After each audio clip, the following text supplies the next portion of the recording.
everyone, and welcome back to MFA Writers. My name is Bree Gumaz, and I'm your co-producer. We hope you are all enjoying your summer. The team is traveling, writing, and taking advantage of the long summer days. We hope you enjoy this re-release. We'll be back in the fall with Season 7. Before we begin, if you ever have comments or questions, we would love to hear from you. Send us a DM, tag us, or comment on our latest post on Instagram and Twitter, or email us at mfawriterspodcast@gmail.com. If you would like to be a guest on our show or know someone who would be a great fit, you can apply at mfawriters.com. And while you're there, if you love the podcast and would like to support us, you can buy us a coffee or donate directly at buymeacoffee.com/mfawriters. Your donations make all the difference, and every time we see one pop up in our inbox, know that it makes us smile and feel all sorts of loved. Last but not least, don't forget one of the greatest contributions of all, which is rating and reviewing the podcast on your podcast player of choice. I hope you enjoy.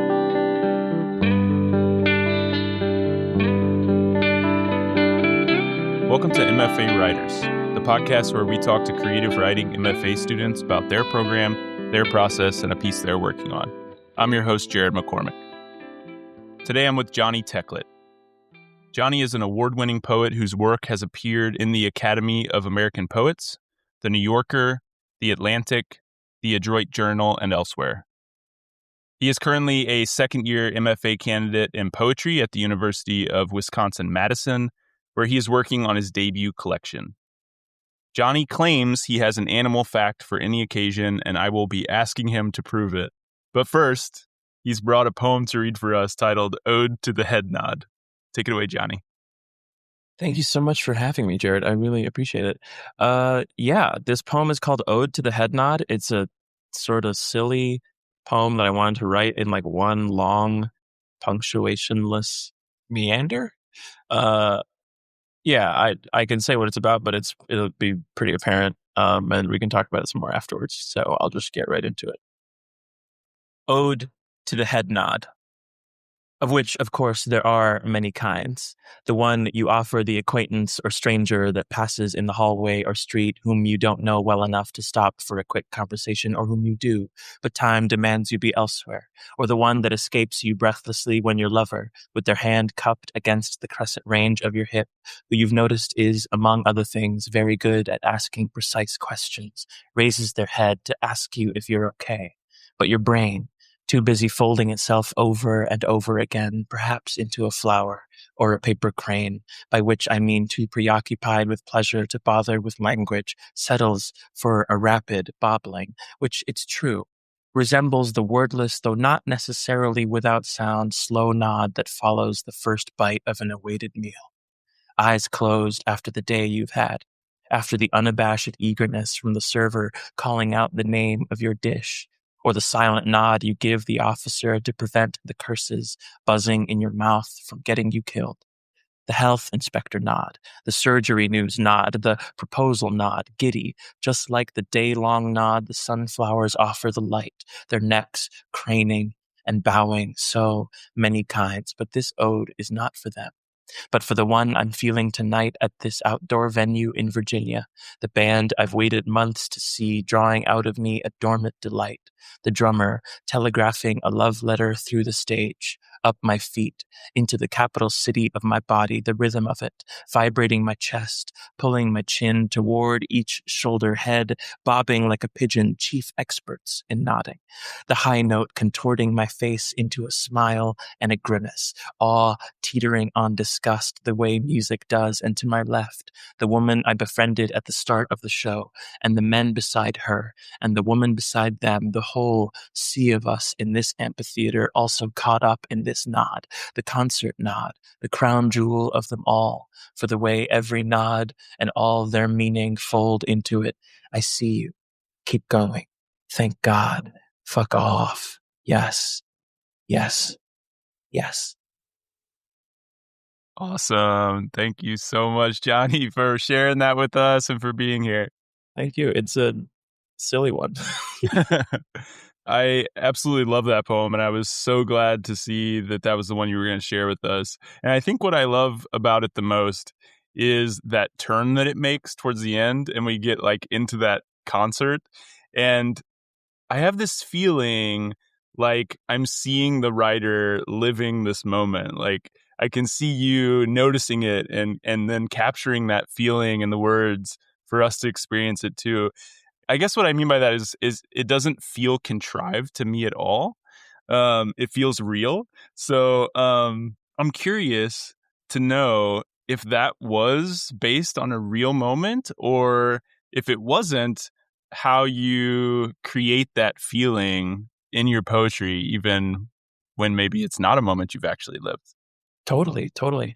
So yeah, this poem was based on a real moment. I was at a concert on the Wild Hearts tour, which was a Julian Baker, Sharon Van Etten, and Angel Olsen like trio. They were like going to be, it was like a triple headline tour across Cool. the US. It was awesome.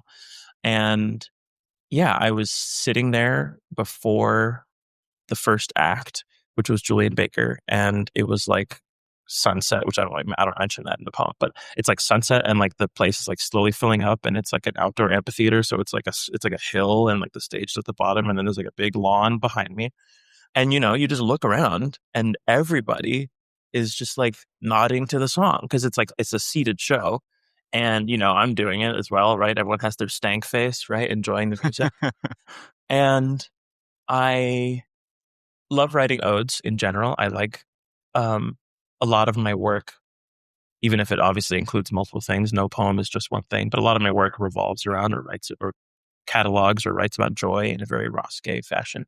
But I'm interested in like what's the smallest thing I can write an ode about? Like what's the like most granular thing?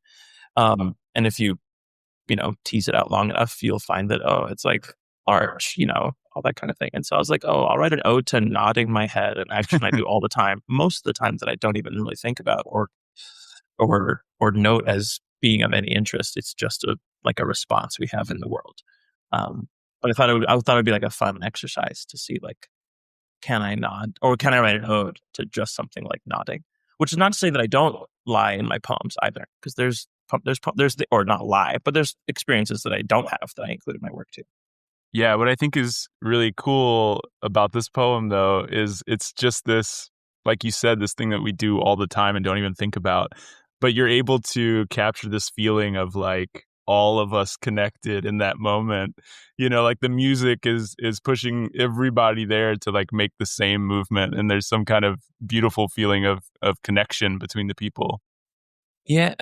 And, whether or not it was successful, the bit at the end where it's like, the meaning of every nod folded into it, I tried to think, okay, when I'm at a concert and I'm nodding, or, when I'm experiencing a concert, what are like all the feelings that I feel while watching, and can they be attributed to all those other nods that I said before? If someone is doing the raddest guitar solo you've ever seen, and you think, get the fuck out of here, Yeah. right? That can also be what you might think to a cop who's in your face. Right. But ultimately, I guess cops notwithstanding, the nod is it just means yes. It just means like affirmative. It means like, to me, what you're at the concert, you're like, it's just hell yeah. It's like over and over again, at least if it's a good concert. To me, that's the beauty of poetry, right? Is to take like a tiny moment, a granular moment, like you said, and make it about some kind of like bigger human experience. Try to like unfurl that granular moment and capture the feeling of all of it, of just being alive. So Yeah. it's cool to hear you like talk about like what you were thinking about in writing those last lines, and like how the head nodding at the concert relates to these other nods. From a process perspective, would you say that most of your poetry originates with a real world moment, or is it kind of 50-50 that you're fictionalizing things and just starting from scratch when you sit down to write? Yeah, it is kind of a mix of a whole bunch of stuff. I don't sit down necessarily being like, I'm going to write a poem. Well, I guess sometimes I'm like sitting down to write a poem about a particular moment. But I've also sat down to write stuff because I have an image or a detail in my head, and it's not something I've ever seen, but it's something that I'm like, that would be really cool. And so I'm just going to write about it as if the speaker of the poem has seen it. And these things vary, right? Like I've written poems about at the bookstore I used to work at in Washington, D.C. Across the street, there was a mural for someone who was wrongfully imprisoned, and that building got bought by some company, and so part of their renovations involved power washing the mural away. And so thinking like, okay, I'm watching this face literally disappear. I could write a poem about that, as they are also disappeared from like, everyday life through incarceration, that kind of thing. But then also, I've written poems I have like a mini series. I've only published one of them, I think, but I have a series of poems that are like titled Dreams, and they all come off as if each one of them are dreams. I don't think I've dreamt any but one of them. But it was just sort of like, yeah, I can write a poem about a bunch of caribou or reindeer like migrating, and then they come across me, but I've never dreamt that. But it's just like something that I find for some reason like tantalizing, or there's something about the image that draws me. In the same way that someone can see a beautiful, like, I don't know, like a beautiful flower coming out of the pavement and want to write a poem about it. But also you can very easily just, whether it's cliche or not, that image makes sense regardless of whether you just saw one or just conjuring it out of your head.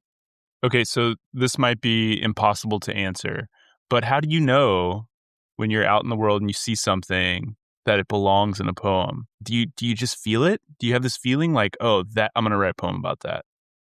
That's a good question. I have the instinct of I want to try and write about XYZ more than what I write about ending up being good.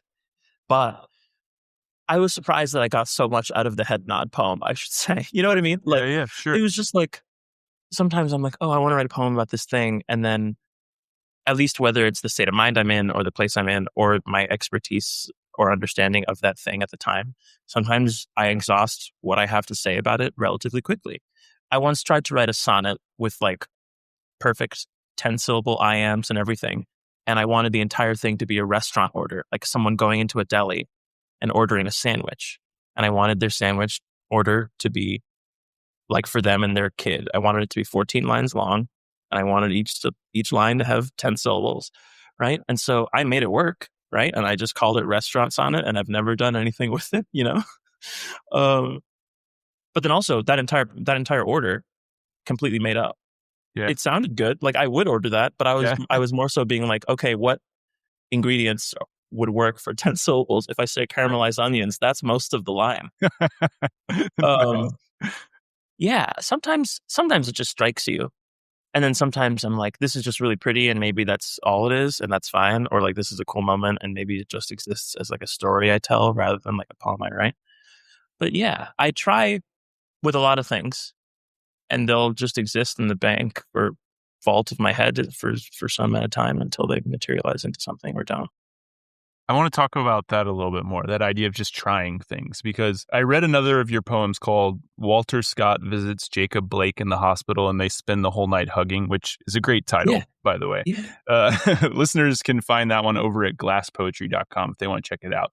But the poem starts like this. I wanted this poem to be something surreal. I wanted it to be soft, the tender haunting of a dead loved one visiting you in a dream. And then a few lines later it says, the tenderness never came.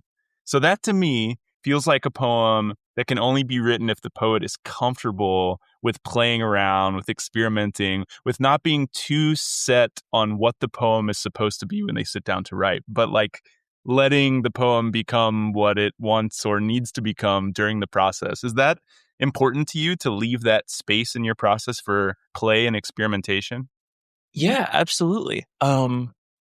I'm paraphrasing here, but there's a poet named Shira Ehrlichman who talks about how like it is foolish to consider that you can that you know more than the poem, so to speak, and that sometimes you lead the poem, you know what you want to write about, and then as you write, you may discover that the poem starts to lead you.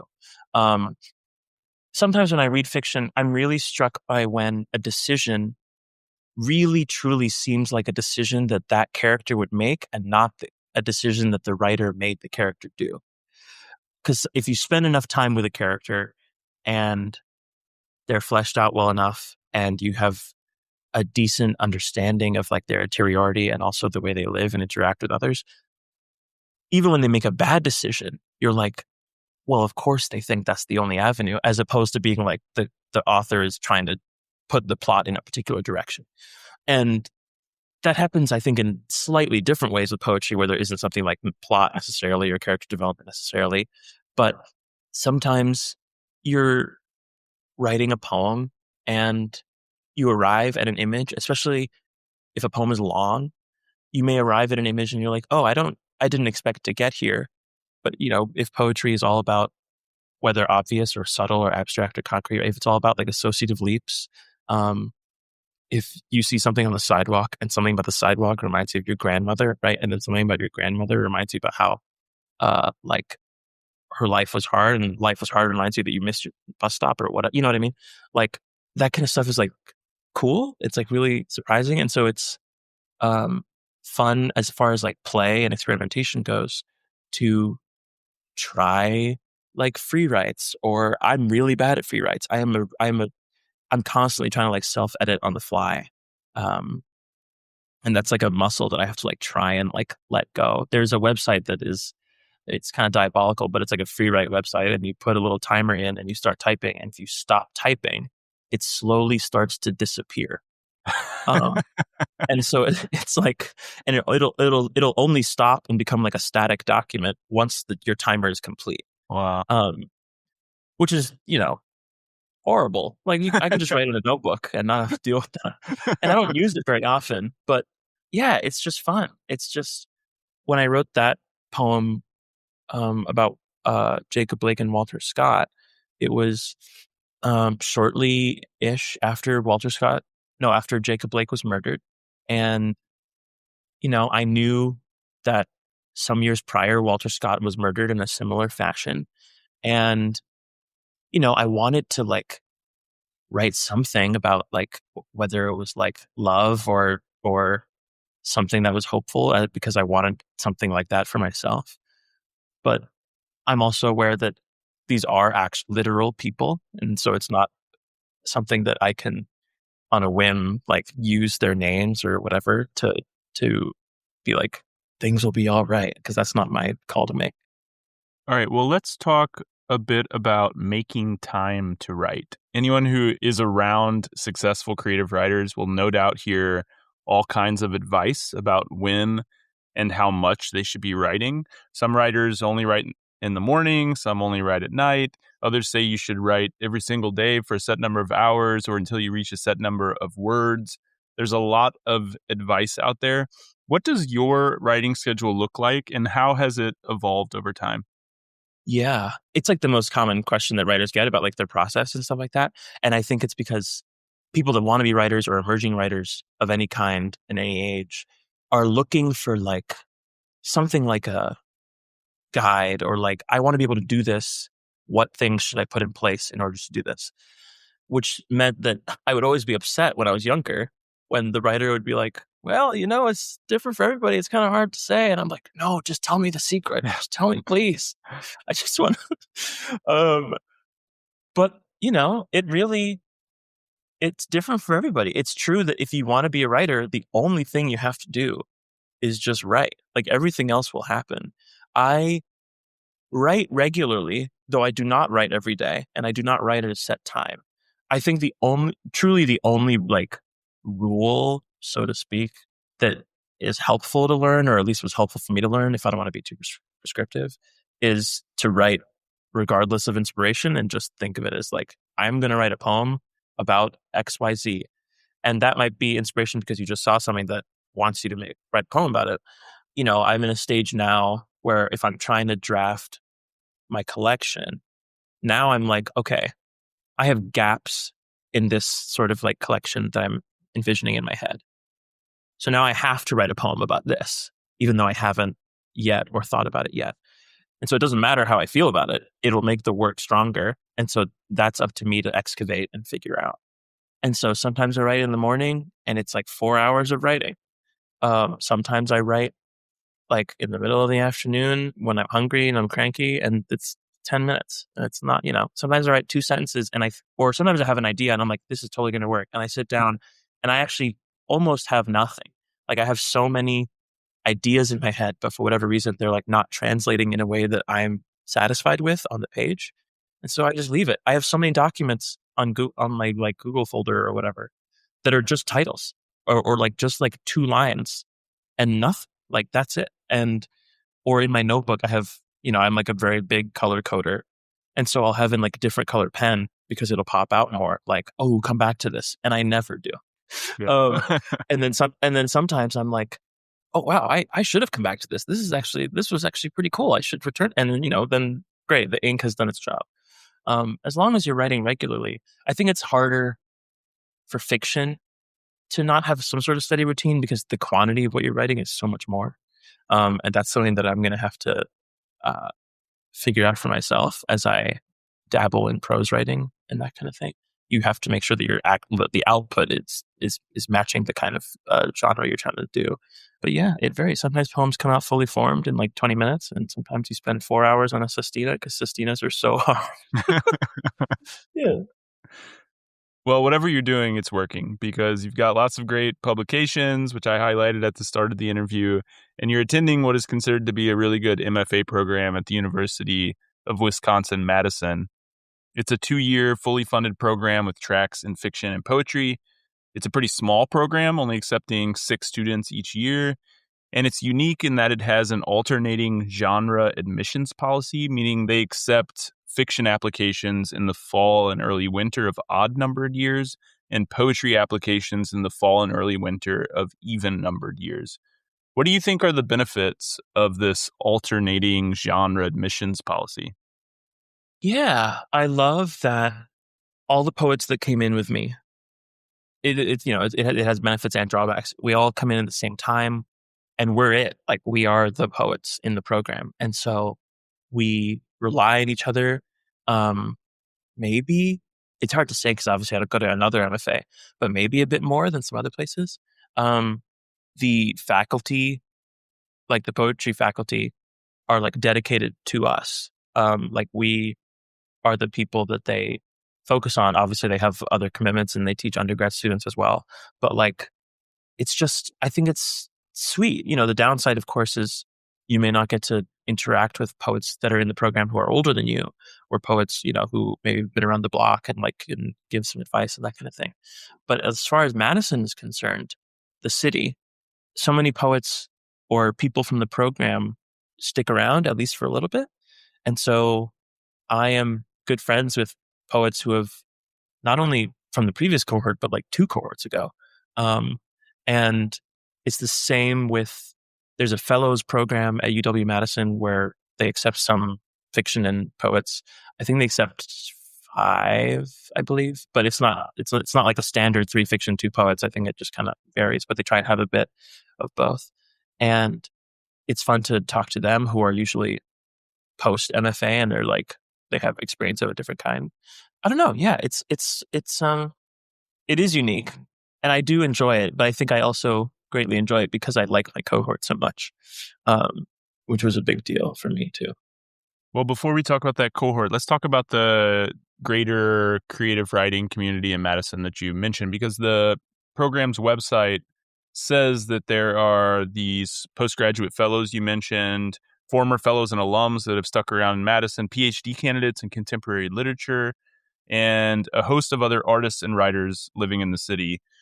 I'm curious, does the program help you to tap into that greater community in Madison, or are you kind of just trying to figure that out on your own? Yeah. I mean, like, it kind of depends. So like, there's a bunch of readings happening in the city at all times, and the MFA department, like the faculty, will let you know when they're happening. There's a reading series that happens here once a month called Monsters of Poetry. It takes a little break in the summer, but it's going to be starting up again at the end of the month. And it's awesome. It's run by like people that were fellows like years ago. And there's other spaces in town. There's a place called the Arts and Literature Laboratory, or Art Lit Lab. And they have a bunch of reading series and like artist residency stuff. I am the like host of a monthly reading series there called the Watershed Reading Series. And it's the 3rd Saturday of every month. And the majority of people that attend are not associated with the school. It's like, yeah, it's just neat. And so then some poets show up, they read for a bit. It's just an hour long. And then there's a Q&A at the end, but students also come to it because attending readings as far as intro to creative writing is concerned. It's like attending 2 readings in the city is like part of their syllabus requirements. And so, yeah. And then there's like bookstores that have readings and like that kind of thing. And so the school makes you apprised of those things, especially in the beginning. And then if you choose to follow those sources, like I follow Monsters of Poetry on Instagram, I follow Art Lit Lab on Instagram. Right. I just start to become more and more aware of those things. Right. Yeah. Okay, so let's talk about that cohort that you're in. It sounds like you've had a really good experience with your cohort. I want to hear about that. And I also want to hear about the pros and cons of being in such a small program, because they only accept 6 students each year. The con always about a small program is that you might not like the people you're with, right? And then you're stuck with them for the most part. The pro is the dedicated time you can have with faculty. And the poetry faculty here is really good. It's almost one faculty per student. Wow. Like, that's incredible. And, everyone, by the very nature of how we read and write, are going to be drawn to different professors' styles and voices and revision tactics and generation of poem tactics, right? And so, yeah, there's like so much time you can have with your individual or multiple professors if that's what you choose. And the reason the cohort being so small is also why I put like such heavy stock in making sure that I really liked everybody that I was meeting. And it's like, obviously, it's just one of the factors. You also have to consider stipend, and is it a state you want to live in, and, like rent in that city, all that stuff. But I knew when I visited UW-Madison in March of 2023, before I attended, I just got along really well with the 2 people that were also visiting, and they also are in the program now. Yeah, it matters. If you feel like you're getting along really well beyond and obviously you may not know for sure, we only met for 2 days, but if you get the sense, oh, these seems like people I could like actually be really good friends with, as opposed to like, oh yeah, they're cordial, and we're maybe they'll be good workshop mate or something like that, which is not an expectation of a workshop. Certainly you don't have to be like best friends with everyone at the workshop, but it makes it much sweeter. And we hang out a lot. We do a ton of extracurricular things, like a bunch of us, whatever, we played pool yesterday, or we go thrifting, or we, whatever, go mini golfing. It's just like, it makes it feel like we are all in school, and we're in school for a particular purpose, but it's good that it feels like life generally. And my undergrad professor, my thesis advisor, Meg Day, who's also a poet that teaches now at NC State, was like, you have to consider that the MFA is not going to be your whole life. And so you have to make sure that you like the place and the people beyond their capacity as like workshop mates or anything like that. Yeah. It would be great if programs made more of an effort to get the applicants that they've accepted together before they make that decision. Because for a lot of people, I think you just don't know. It's like, it's okay, hard. It's I like really the hard. program, I like the professors, I like the place, but I haven't met any of the people that are going to be in my cohort, and so I'm just rolling the dice. It'd be great if there was a way to like meet those people before accepting. Yeah. There's some efforts that are done on the part of there's like the draft, right? Which I think is like some MFA Facebook draft group or something, which I discovered after I had already accepted where I was going, because I don't go on Facebook anymore, so I didn't know about it at all. But yeah, that can be like harder, and like there's like way more people. It can be more overwhelming. There's like a whole bunch of stuff there. But I mean, I even valued visiting schools that I ultimately chose not to go to, because I ended up liking some of the people that I met there, who, whether they did or didn't choose to attend those schools. And now I keep in touch with them too. And it's just nice to know other writers who are like entering, more or less, regardless of age or experience. We're all kind of like entering this like same thing at the same time. And so like who your peers are across multiple states and institutions. And that's nice. Well, it sounds like the program at UW-Madison has a lot of flexibility built into it around which classes you can take. There seem to be a lot of electives. So I'm curious to hear how important that has been for you, having that sense of choice in the program. And I also want to hear about this comics class that you mentioned that you say changed your life. I have to know more about that. Yeah. So it is incredibly free in terms of what you can do at UW. You have to take a workshop in your genre for 3 semesters. If you're teaching in the first year, you have to take pedagogy in the first semester. So there's a chance that in the first semester of your first year, you have no electives. You just take those 2 classes and then you teach your own. But other than that, you can take pretty much anything as long as you hit the credit requirement. The MFA department, they encourage you, they're you're here to write. You don't want to take anything that's going to totally overwhelm you or give you so much work that you feel like you're slacking on writing or something like that, because you are a writer here first and foremost. But they wouldn't stop you if you think you can do it. And if you think it's something that might benefit your writing in some way. There's poets here who have taken philosophy courses. There's poets who have taken, some of them have impacted their writing in very direct ways. Some of them have taken graduate level literature courses on diasporic literature. And that helps their own research in their own poems or something like that. And so many people in the program kept recommending this comics class called Making Comics. And the only hesitation that people tell you about is that it's a lot of work. It's 5 hours of in-class time a week. And then there's a bunch of homework. It's taught by Lynda Barry, who's a very famous comic artist and, has been doing comics and things in that realm for 30 plus years. And so I took it. 2 other people in my poetry cohort took it with me. It was fun to interact with other creative students who were not writers. But what I really appreciated is I'm not a good drawer at all. That is chiefly what I said before I arrived to the class. And you have people of all skills. There's some art majors who want to be comics artists and try and make that work, and they're phenomenal. And then there's people who they stick figures are pretty much all they've drawn up until this class. And Professor Barry, or Professor Capybara, because we all had nicknames in class, was very clear with us on the first class that there is no such thing as someone who is bad at drawing. There is only someone who has stopped drawing. And just thinking, reframing, which is something that's so easy for me to do, and I think so many writers do. Reframing, thinking this is not good, right? Of I don't like this or whatever, to just being this is just, it is what it is, right? And I can do it again and it'll be better or it'll be different or whatever. And a lot of that was aided by Professor Capybara having, you would draw something that you would think was really crude, and she would point out things. She'd be look at the line work here. Look at the colors that you've done. Da, da, da, da. And then you would feel good about it. And it would help you look at your own work and others' work differently, because you would never say to someone else's drawing of maybe a similar skill to yours that their drawing sucks. Right. And she teaches us, graduate and college students, and then her other class that she teaches is 4-year-olds, students who have none of the, or maybe are only just beginning to have the inhibitions about this isn't accurate or this isn't right and that kind of thing.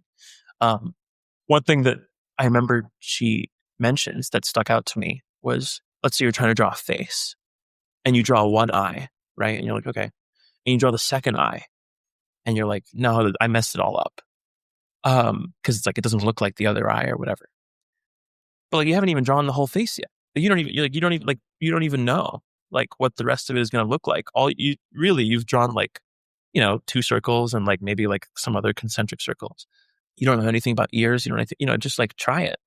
And so one of the rules that we had for drawing is that all of our drawings, if we were drawing people, they had to have ears, they had to have noses.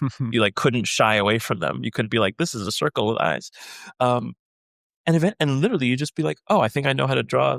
You do it every now and then. I think I know how to draw a nose now. I got good at drawing wood grain because I was seeing, I'm oh, that person does wood grain really cool. I'm gonna do that. Or that person does branches really cool. And I've always messed up branches. And then suddenly you're drawing trees in a way that you never did. All right, real quick, before we wrap up, I want to talk a little bit about money and teaching. The program is fully funded, as I mentioned, and the funding seems pretty good. According to the website, Students receive at least $30,000 in support each year, in addition to tuition remission and faculty level health insurance. In return, students are asked to teach.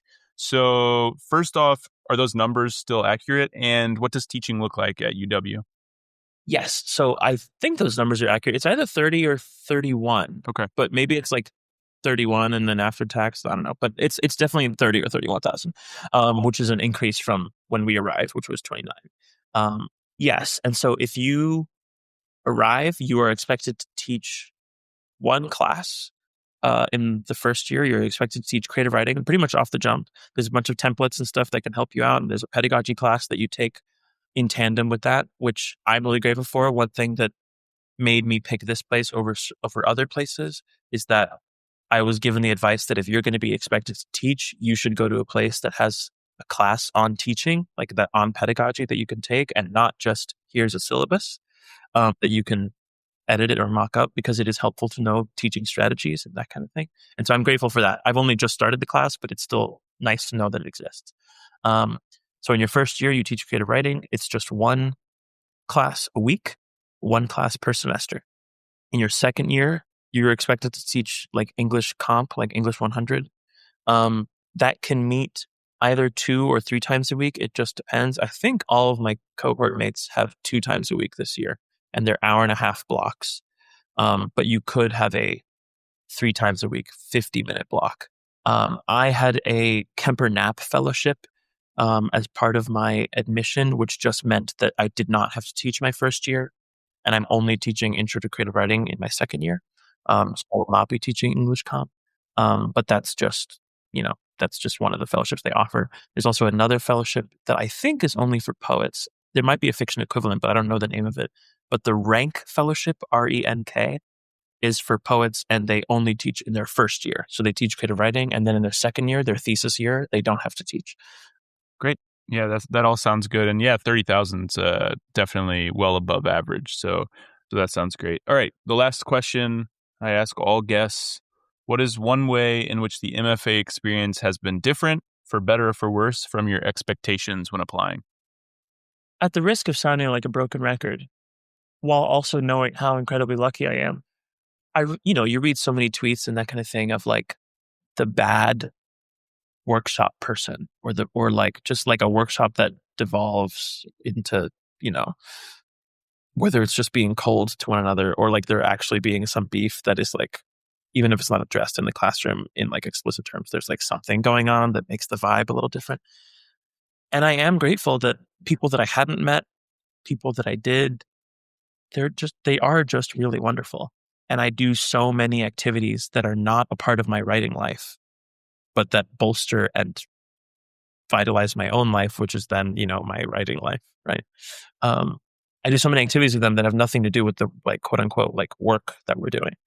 We like play basketball. We watch really bad movies. We got really into me and some friends got really into making bagels from scratch because we missed like bagels from the East Coast. And so, it was just something fun to do. And I will say, as someone who I'm not much of a canon reader, like reading of the literary canon, and I used to tell myself sort of flippantly before I got into an MFA, oh, they'll make me read like the important works. Like I didn't think I was well read, which I think maybe everyone thinks to a certain degree, that they're not well read. There's always more. Someone else is always reading more. But I was like, oh, they'll make me read stuff in school. That is not necessarily true. Because obviously, like, it just depends on the professor. But I don't think any place is going to make you read stuff. Like, I think this year we have more of a read, like books and titles to read in our syllabi than last year. But that kind of stuff, your interest and your desire to research certain topics is ultimately still on you. I guess I was thinking of it in a sort of like high school lens, where like high school like assigns you, read this book. And otherwise I wouldn't have encountered it, that, something like that. It's like true to a certain extent, but ultimately you are still going to have to seek out those things. And if you want to talk about those books, or if you have an idea, I want to figure out how to write about pop culture because I don't know how to fit that into my poetics because they seem really divorced from each other. Do you have any really good poetry books about pop culture? Even stuff that is like low pop culture. then you might get a bunch of recs. And then the professor might be like, when you're done reading that, we'll talk about it. And that's awesome. And that's what I'm in the middle of doing. But just ask the strange question. I'm interested in writing about joy. What did joy, and then you're given recommendations of, I've read poems about joy from the 19th and 20th century. And that is not something I would do on my own. But if I'm told, there might be something interesting here that you could see how it traces to current day, I'm like, I will do that. So think about what you want to read and want to learn, and the people will be able to help you, but they're not going to hand it to you themselves. Jonny, thanks so much for stopping by. This has been a great conversation. I've had so much fun chatting with you. Lots of great advice, lots of great information about UW-Madison. But before we go, I'm not going to let you off the hook. You said you had an animal fact for every occasion, and I want to hear one. One fact that is always in my back pocket, just because I think it's awesome. There are a couple breeds of jellyfish that, if nothing kills them, they will live forever. Because the way they are constructed is that if part of them gets diseased, or if some of their cells start degrading, right, as happens to all living organisms, they literally jettison that part of their body off from the main jelly. I don't know. And that part dies, and the main body keeps going.